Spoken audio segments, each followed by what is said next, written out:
Sweet surrender as I love, serve, and remember. Because I'm talking about thinking today. And I said, we need a little love. So have any of you had the experience where you thought about something, there was something in your life you didn't quite like, so you decided to think differently about it, have a different way of thinking about it, and in doing so, the experience changed. So anyone had that experience by thinking something differently, you've had a new experience? A lot of people, not some people, raise their hand. Different personalities. So everybody, we're in the right place. This is what we teach. Change your thinking, change your life. And it's incredibly powerful. Thinking is a context for the vastness, infinite nature of the universe. If you're looking for anything to contemplate, just for a fun afternoon, just contemplate the word infinite. Just in contemplating what infinite is, it's so beyond concept that it will take you to that expansive place beyond words. And that's the place in which we are living all the time, in the infinite. It's so vast, we can't put containers on it. And yet, every individual here, every individual on this entire planet, every rock, tree, plant, animal, insect, is a unique context of the infinite. What we know humanly is that our thoughts create the context for our own unique expression. So it's when I've mentioned before, when I was doing Who Am I meditation, and I was doing it for several weeks, and then suddenly I just popped the I am of me popped out of my body. Can't pop out because there's no in and out, but we won't get into the technical. So anyways, my experience of the I was now outside of my body, looking at myself, and it just said, all that I am is habit patterns. And that's true. That what we are is this body of consciousness. And it contains, our thoughts are like the structure in which life happens, in which how we experience life. I remember, I don't know if I never know where I say what things to, but Daniel Brinkley, who had these 3 near-death experiences, talked about he wins every argument because he creates the framework. And so anyone who enters into the argument has to enter into his framework. It was very arrogant, but over the years, I'm like, oh, that's kind of true. I see how every person, we create our framework of how we see the life, and when we're communicating with somebody, we're communicating from the framework that we've decided is important for us. That's so powerful. We are literally, well, we'll go more into that in July, but for now, we're the CEOs of our life. And so being aware of what our thoughts are, not just our conscious thoughts, because our conscious thoughts are only on the surface, our subconscious thoughts, and that which we can't see is where all of our thoughts, all the thoughts that we've ever had, not just the thoughts that we've picked up from our families, from our culture, from the world in which we live, the time in history in which we live, the place where we are raised, all of that goes into who we are, and it's running us, these patterns, sometimes not sometimes, a lot of the times in ways that we're not in control of because we're not conscious of it. So much of our work when we come to a teaching like this, and you're going through classes, is just to start becoming more conscious of not just our conscious thoughts and where did they come from and why do I believe that, but our unconscious thoughts. Where did I get those from and how are they running my life? So we do that by looking at our patterns. We have all these patterns, and so we find and we become aware of it, aware of who we are, and our power to, so we're going to get to the change your thinking part. So this month, as I did last month, I'm talking about things I learned from my dad. And it was interesting, I emailed my brothers, I said, what do you remember that Dad taught you that carries you through? Think for yourself. That was just battered into us, the power of thinking. So when I was a kid, like so many of you, the best time was summertime, just going outside all day playing, having very little rules, had to come in for meals. And if I went outside the boundary of our neighborhood, I had to go tell my mom. But I'm actually amazed how much freedom I had, and I loved it. And you play with the kids in the neighborhood, you play by yourself. I loved climbing trees. It was the best. Summer was the best, pure freedom. And then one day, my dad got mad, my brother and myself. And we were older, maybe third or fourth grade, so our reading is getting better. He said, left to your own devices, you will never pick up a book. And I'm like, yeah, why would I do that? It's so much more fun out there. So he made a rule for us that we had to read 2 hours every day before we were allowed to go out and play. That was a severe constraint on my freedom. I was not happy about it. But I did have a lot of respect for my dad, being a little girl, my big dad. So my brother and I started reading 2 hours every day, and I didn't know what books to get, so I remember going to the library with my mom, and of course you're influenced by your parents, so she got the books for us. Or I can't remember if she did for Rob, but for me she did, and heavily influenced by my dad. They were almost all historical fiction books, a lot about the history of the country. And so I was reading these books, and it just opened up this whole inner world that I never thought about. I was discovering, because when you're reading, you're not just reading, you're imagining, you're picturing, you're putting yourself in worlds that I don't exist in. And so it felt like my freedom was being impinged upon by having this rule, but instead it opened me up to even greater inner world. Reading is so powerful. When we read, it's slow. It allows us time to reflect, to imagine, to feel, because thinking, our subconscious thoughts aren't just thinking, it's in our body. We feel it. The pictures are painted, the stories, feelings are coming forth. I remember reading books about the Civil War, which didn't seem very important at the time. Well, we went to battlefields a lot, but I didn't think about it ever again until I was giving birth to Julian, until I went into labor.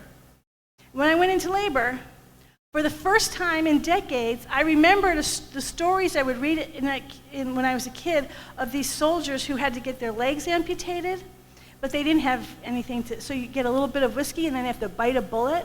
And I remember just sitting there, lying in bed, thinking about, what would that be like to get your leg cut off and you have nothing, just kill me. That sounds horrible. So that captured my imagination, never thought about it again until I'm going into labor. I'm like, oh, this is just like that. Oh my gosh. And then I started imagining myself biting on a bullet for my pain. It wasn't very effective. But that's what imagination thinking does, the power of the mind. It's like no time had passed. So everything that we're reading, digesting, and now we have the TV and the social media and podcasts. We have so many different things coming at us. Does it allow us time to just stop and reflect on what we were hearing? It was so much slower back then. And I'm so grateful for that practice that my dad gave me, because it sustains me to this day. I still have to, I know there's a lot of advantages to Kindle. I've been told it many times, but I still just need that book. I need that quiet time. I need to hear myself breathing. And when we become on a spiritual journey, these books are really important to us. That these books, the writers of these books, the authors, are becoming our spiritual teachers. They're not just telling us cool ideas. If we really resonate with what they're saying, we can start doing some practices that they're suggesting. I was amazed. I was reading Teresa of Avila's autobiography recently, and she was a young girl in her early 20s. This is in the 1500s in Spain. And for the first 20 years, she said, yeah, I didn't really like any of my confessors. I was like, this is the 1500s. The status of nuns versus priests is pretty low, but she felt very strong. She had read a book and was learning to pray and was having all sorts of experiences, and she's like, yeah, these priests don't know what they're talking about. I'm like, that's the power.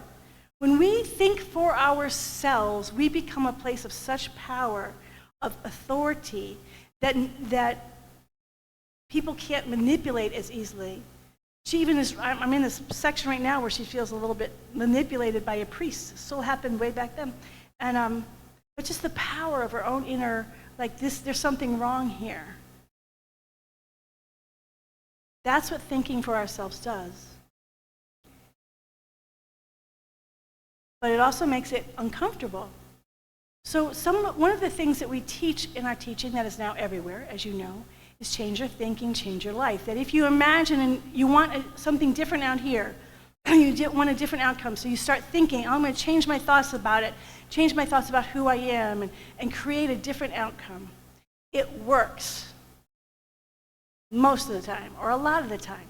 But as we heard, I love that reading today, and I'm not on Facebook. Maybe someone will post it on Facebook. Because it's nuanced. We have freedom as long as we don't hurt people and hurt ourselves. So I had freedom of thought growing up. My dad really pushed that, thinking for myself. As long as I didn't hurt myself or anyone else, I had freedom. That's what Ernest Holmes was saying. But he's also saying, in the context of God's will, of the divine love's will. Excuse me. That's an interesting little caveat. Then you say, well, who's, as my father would say, always pushing me, irritating me? Well, who's to say who's God's will? and he was right. He pushed me so much. But I'm so grateful for that. My point being, though, is that this process of we can change our thinking, change our life, there's some container for it, but also it limits what we think about. What the very nature of the thought, change your thinking, change your life, means that you need to change something. And so the way to practice this teaching is to constantly look for things you need to change because things aren't okay just as they are. It sets up this context of that's what we teach. And so you always have to say, what's your next big dream? What's your next big goal? What's the new thing you want to do? What's that thing? And to me, thinking is so much richer and deeper than that. You can say, so right now, and I keep pushing this a little bit with my colleagues, how do we explain if you do the visualization and you do the feeling and you do all this and it doesn't happen? We still sort of say, well, it's because your subconscious doesn't believe it, you haven't done all the work, and we just keep going to this very mechanistic machine, it's like you input into your ATM machine, and if you didn't get the output, you have to change something in the machine to get the right output. But the far more interesting dialogue, if there is a divine will, that's something for you to discover for yourself and what that means. But if there is a divine will, might there be a reason why you're not getting what you want? And to explore that, I know that this divine presence is pure, unlimited love, and yet it's not showing up as love in the way that I want it to do. What is it trying to tell me? What I learned from all those years of reading is thinking isn't about just this mechanistic, I think and therefore I am. It's a soulful relationship. We are in relationship with ideas, with what's going on. I'm in relationship with an infinite love intelligence of the universe. I'm exploring. There's so many different ways to explore my inner world. And if I just make it this very simple input-output thing, I've just missed the glory of being an infinite presence of pure spirit. We are infinite presences of pure spirit. Remember, be with that word infinite. We are infinite, and we get to participate in our own little holy scripture. Every one of you is like a holy scripture, holy temple. We are co-creating it with this divine presence. And if we just look at our church as a business, so it's people coming in, people coming out, what's the business? We miss it. We miss the beauty, the soulfulness, the tenderness, the emotion, the things that are beyond words, the soulfulness. When we come to a spiritual community, we don't want to just hear these mechanistic, motivational speakers teach that change your thinking, change your life. Just turn on any social media, YouTube, it's everywhere. We're looking for something deeper because we know we are something deeper. I've heard of change your thinking, change your life, change your emotions, change your life, change your vibration, change your life. But try this one out. Change your soul, change your life. That doesn't sound so good. We'll get into that more next month. There's so much more to it if we engage with the thoughts and what they're showing us and being in relationship with them, exploring them and being curious about them. What do they have to reveal to us and the world around us? Think for yourself. think for yourself. No matter how good it sounds, does it resonate with me? What do I want to learn? What can I learn here? So that's number one, think for yourself. The other thing that my dad was really big on, one of the things he used to say to us, be more interested in truth than in being right. And so he was really big on us learning other people's perspectives. And I never heard it, I heard it in different ways, but my brother wrote it the way it came for him.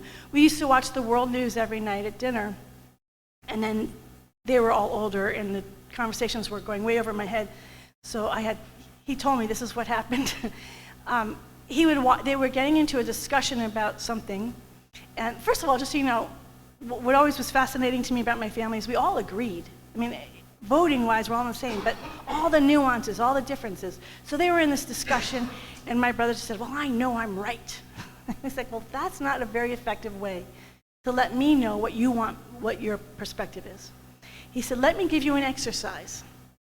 He said, I want you to articulate what the person you disagree with on the news that you just heard, articulate their opinion. Say out loud their perspective. And my brother George was saying this is what started to teach him to look at things from a different perspective than just his own. And then my dad said, what's going to happen is it's going to change you a little bit, because now you're seeing things with a little bit different perspective. It doesn't mean you necessarily agree with them, but they will impact the way you see things. You won't be so like, this is right, this is wrong. You can move and say, oh, I can understand that. You can have some places of understanding. It's not so aggressive. There's some communication happening now. There's some real, genuine exploring for truth now when you try to articulate the other person's perspective. And then my dad is a lawyer, as George became a lawyer. So persuading people was also important. But what I realized that is an important step that sometimes we forget, because I see a lot about the bridge building and hearing other people's perspectives, but it doesn't mean that we necessarily always agree with the other perspective. In fact, it often doesn't. It can change my opinion. I have gotten into a conversation with someone who I disagree with, and understanding their perspective helped nuance my opinion, but I still have my perspective. You're still your Holy Scripture, and you have to be who you are. You are here, and you are meant to be who you are. And so the question is, now that I can understand, there's more understanding, I'm still going to be speaking with a sense of I'm standing in what is true for me. And if I want to persuade, it depends on what your intention is in the conversation. Maybe it's just for understanding, but if there's a reason you're trying to persuade, you can persuade more clearly if you are genuinely, not just like people do it as oh yeah, I get it, but you don't really get it because what you're really trying to do is sell them on something. That's not what this is. This is opening up into the infinite nature of spirit, the infinite nature of spirit. Ken Wilber's, he gave like 5 different definitions of what spirituality was. They were all very complicated, but he landed on the one that makes the most sense to him. He said, if spirit is infinite, then spirit is in every perspective. Excuse me. So no perspective is the truth. There's not a single perspective that anyone has on this planet that is the whole truth. But there's partial truth to all the different perspectives, and our job is to listen to that partial truth, but still stand in who we are, not to be bland, not to go, oh, okay, well, I just believe this, and I believe this, and I believe this, but still stand on what you think. Know who you are. Know who you are. So learning other people's perspectives, opening up your mind, think for yourself, start looking at things a little bit differently. Let yourself be changed. And I've known people who have radically changed by listening to other people. They're like, you know what? I've actually seen my dad do it. When he really, you know what? That actually makes sense. I'm going to do this differently this time. It's beautiful. It's beautiful to watch it happen. I have a story, but I won't do it because I didn't get permission. But that idea of hearing somebody and taking time to really contemplate it and go, you know what? I can see where I wasn't hearing you, but not am I only hearing you, I actually agree with you now. That's incredible humility. That is someone who is more interested in truth than in being right. Think for yourself. Don't let other people think. And I would say, just to make it clear, think and feel, because they have to be the head and the heart have to be in alignment. Think and feel for yourself. They have to be in relationship with each other. If these are two separate things, then you're out of harmony with yourself. Think and feel for yourself.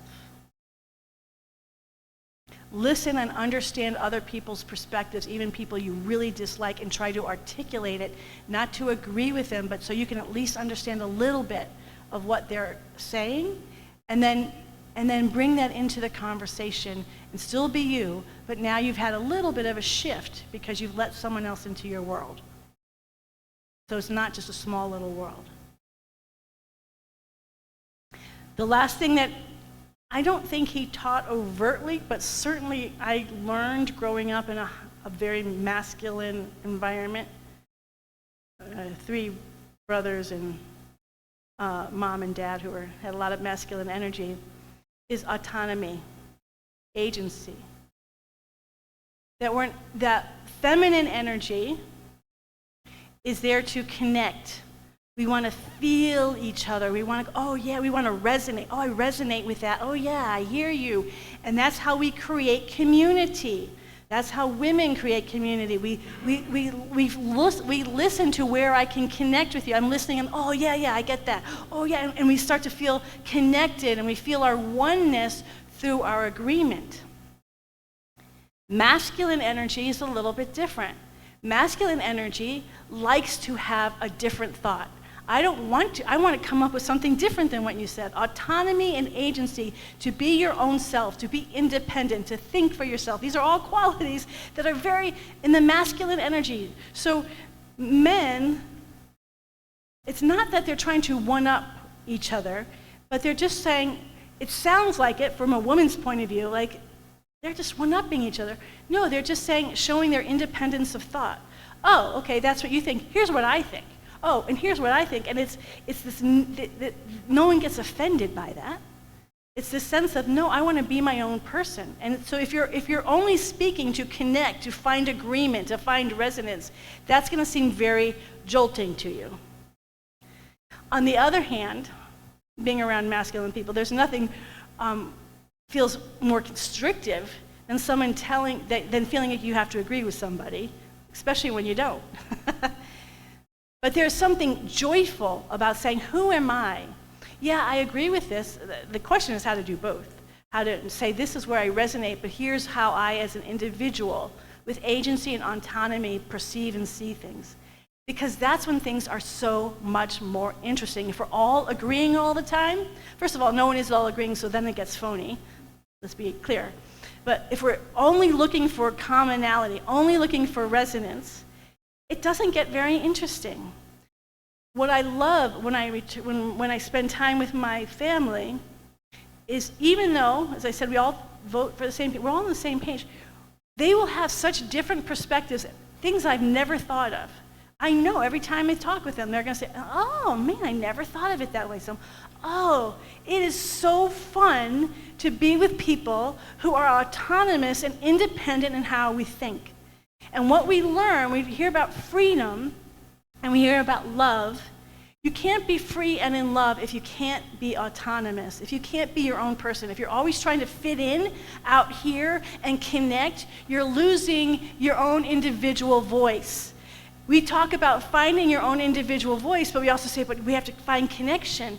We want to do both. We want to feel connection, but we don't want to find connection at the loss of losing our own voice. Our own voice is essential. I want to hear different perspectives. I want to hear a new way of seeing something, an enlivening thing. That's exciting and interesting. God is infinite, is partial truth through every perspective, and I like to hear perspectives. Don't you? Doesn't that make life more interesting? When I hear the same thing, I remember my dad saying, he said, well, there's a lot of people who think along, we were talking about party lines at the time. It wasn't politics, it was history. And they said they tend to, he goes, I can tell you what they're going to say even before they say it. Because they think in patterns. They think this, so you know exactly what they're going to think about this. They think this, you know exactly what. People are independent, and I think I said this last week, when something Reverend Michael said is when you start being your own person and stepping into your own power, you are no longer part of the status quo. When I was in ministerial school, the whole reason why I was in Virginia, and I moved across country to Agape. Reverend Michael Beckwith is the minister. He's a mystic. I experienced that expansive spiritual energy, and I went there because I had gotten a call to ministry, and I wanted to be a minister like him. So I'm on this path, go to ministerial school. They start a new program called Holmes Institute, which is an accredited educational program, so we have all these professors, and we have to write papers and listen to lectures and read books, and none of that's bad, except for that's everything I didn't want. I moved across country to be with a mystic, and I wanted to have the training about being a mystic. So for me, the higher ground was like, that's the higher ground. I want to be a minister like him. And they just started the program the year I started. And I got hired by them. So I'm working for them, I'm in school for them, and it's everything I didn't want. I come from an academic family. I was running as far as I could to get away from all that book learning and writing papers, because it didn't feel like it was accessing truth in the way that a mystic is. So I did what I'm good at. I argued. I wrote little essays about why this wasn't the right program and we should have a mystical blah, blah, blah. It was clear it was all landing on empty ears. It wasn't going to happen. I was not going to change that program. So I had a choice ahead of me. Do I just quit or do I join? But I was really into the quality of freedom. I was practicing it, I was living it. And I said, okay, this is what's given to me. This is the path. Clearly, Spirit knows what it's doing. This is the path. But I'm going to be free while I walk on this path. The reason why I never liked academics was I was always being told what to think or what to do or what papers to write or etc. So as I went through the program, I made the decision that I would do their assignments if it interested me, but if there was something else that they were teaching that interested me more, I wanted to do my homework on that. So the first one was that I tried this out on was with a Buddhist teacher, Alan Wallace, B. Alan Wallace. He was the Dalai Lama's translator for 14 years. It was a great class. Every time he spoke, it was like bells ringing, just crystal clear. And he wanted us all to write a paper on science and Buddhism. Well, we have 3 classes in our curriculum of quantum physics, spirit and spirituality. So I wrote him. I wasn't like, I'm just going to do what I want. I just said, look, we have these other classes that are science and spirituality. I've been looking at this for years. What really interests me about what you've been teaching is Buddhism and healing. So I would really like to write a paper on Buddhism and healing. And he said, oh, well, as long as you include the stuff from the curriculum, go ahead. Freedom. Did it with another class, spiritual psychology class. I don't even remember what the assignment was. I said, well, that's not really what interests me. What interests me about what we're talking about is how to create an education program that is about direct experience and not just reading books about direct experience. So I wrote this long 10-page paper on how to create a program that is about direct experience, not just reading books about direct experience, and I got an A+++. Over and over and over, I kept discovering that if I just stood in who I was and not aggressively and assertively, which I can do, I admit, humility. But I learned it never works, so I always end up being humble and say, okay, that's not going to work. So I would address the professor. This is what interested me. I hear your assignment. I understand it. Here's what I would like to do, and this is why. They say yes, and I get to write a paper on exactly that brings my heart alive. It was a Buddhism healing, creating my own spiritual education program. It was awesome. Everything I wanted. Nobody was limiting me. If I bought into their framework and said I have to do it their way, then I would be angry the whole time I went through the program. So I had to discover, how do I find freedom in this context? Because I had to do it. It was required. But how do I find freedom? Because we are autonomous agents of pure spirit. Not only are we here to be connected in oneness with all life, we are here to be autonomous agents of pure spirit, to stand in what we think, to be changed, not to be rigid. I don't mean that by being rigid, to be learning from other people. I got to learn from all my other classmates and my professors, and by the end of the class, the 3 years, it was this love fest. It all became love because I found freedom. If I hadn't stand in my agency, and if I hadn't stand in my autonomy, I would have not felt love. I could have never gotten to that place of love because I would have felt, I just did it. I got through this pain in the neck, but I did it. I'm not in a place of either freedom or love. I clear freedom and love go hand in hand. Freedom and love. And I can love, but if I'm not free, if I don't feel that autonomous, whatever the word is. And that's what we're seeing in our country. That's why there's a lot of agitation. People are feeling their autonomy being taken away, their value, their beauty just being stripped. And it feels violent when that happens. And so there's this collective participation that's happening to preserve people's dignity, to preserve people's rights.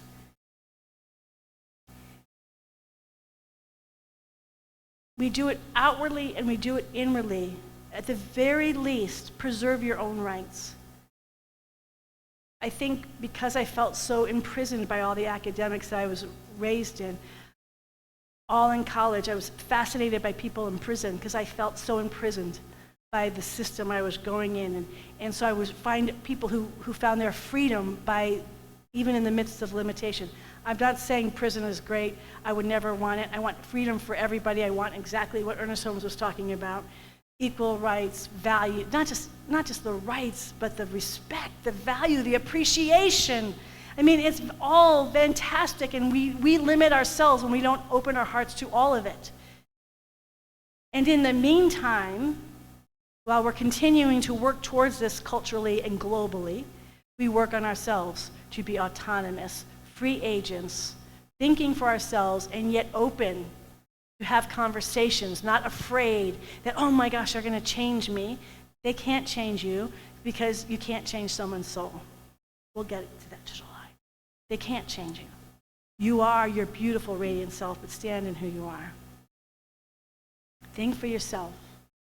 Listen to other perspectives and find out who you are. Be changed by it and grow and deepen. Be curious. Be curious. Thinking for yourself. Be curious. Think and feel for yourself. Be curious. Open up to not just all the thoughts. What do they mean? What's the universe trying to communicate with me? And having conversations. So the first one is really like having conversations with yourself. The second one is having conversations with other people. And then the third one is just really showing up in this world as an autonomous being. And then we enter into the world. The last thing that I'm going to say about my dad, and this isn't a point, this is just, he was both. He loved this country, he didn't always agree with it, but he loved being part of the freedom, because this freedom to think, the freedom to explore possibilities, thank you, God, that we're in a country that allows that. But he also grew up as a 12-year-old in 1939 watching Hitler take over, and he was very upset about that. And he was very upset that the United States didn't participate. So his whole life, the reason why we watch the world news every night is he wanted the good for everybody, not just for little groups or certain nations. He wanted principles and actions to be for everybody. And so the more autonomous and free we become, we want it for everybody, and we become citizens of the world. We can be citizens of a community, citizens of our country, but always within the context of being a citizen of the world. Stand on higher ground. Think for yourself. Think and feel for yourself. Listen to other people's perspectives. Be an autonomous agent for who you are, and be a world citizen. Those are some of the gifts that my dad gave to me, and I offer them to you. Let's pray.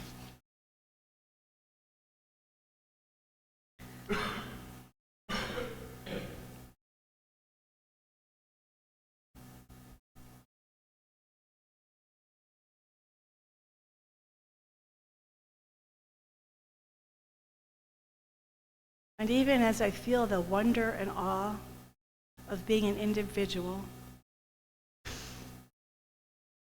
That wonder and awe opens my heart up, my mind up, my body up to feel the infinite love intelligence of this universe, which is beyond the beyond.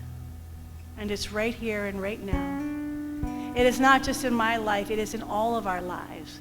Everyone here in this space, everyone online, every being on this beautiful planet. Some people are sleeping right now, everywhere on this planet.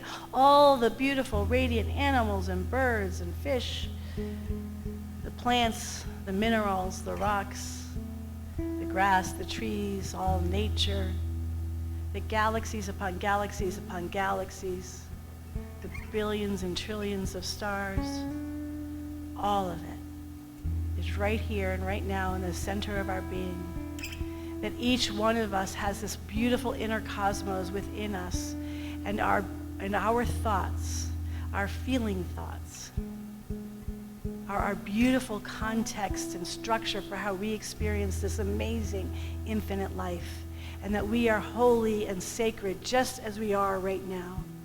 We let go of having to force or try to make anything different than the beauty and the magnificence of who we are in this moment. We stand tall in who we are. We stand with authority in who we are because we are claiming it. We allow and explore the beautiful thoughts, the feelings that reign in our interior world. We delight in them. We discover treasures. We're on this wonderful treasure hunt together. We experience the things that are suffering, that are painful, and we dialogue and we go deeper into our understanding of that which has caused pain and suffering and seeming separation. All of it. We accept all of it. We accept all of it as our beautiful, beautiful one incarnation. This beautiful, one wild and precious life, as Mary Oliver said. This is who we are. We claim and accept it. We allow our thoughts to be alive and awake without fear, without limitation or hesitation. We allow our thoughts to explore. We allow our conversations with people to open us up and help us become new and expanded people, and still being true to ourselves, and we allow ourselves to be these beautiful, radiant, autonomous, radiant lights of God on this earth, here and now, and we collectively experience our global citizenship with all beings, with all free beings, that we are all autonomous, free, unlimited, beautiful beings. And when we know that, we feel that freedom to be who and what we are, is ever unfolding what we are, this beautiful love intelligence that we are. We feel the love of the universe pouring through us moment by moment, day by day. We are free and we are in love because we are who we are always meant to be, beyond what we could ever limit. And so in deep abiding gratitude for the fulfillment of who and what we are already, as everyone in this room, anyone who is going through difficult health challenges, physical health, mental health, financial health, relationship health, being part of a bigger community health, work health, all of it, we call forth this awareness that the infinite love intelligence is alive and powerful and autonomous as each and every one of us. And within whatever context we are going through, the challenges and the good, within all of it, we are beautiful, radiant, autonomous beings. Thank you, thank you, thank you for the power of the living God as each and every one of us. In deep and abiding gratitude, I release this word and I let it be, knowing it is done and spoken, and so it is. Amen. And amen.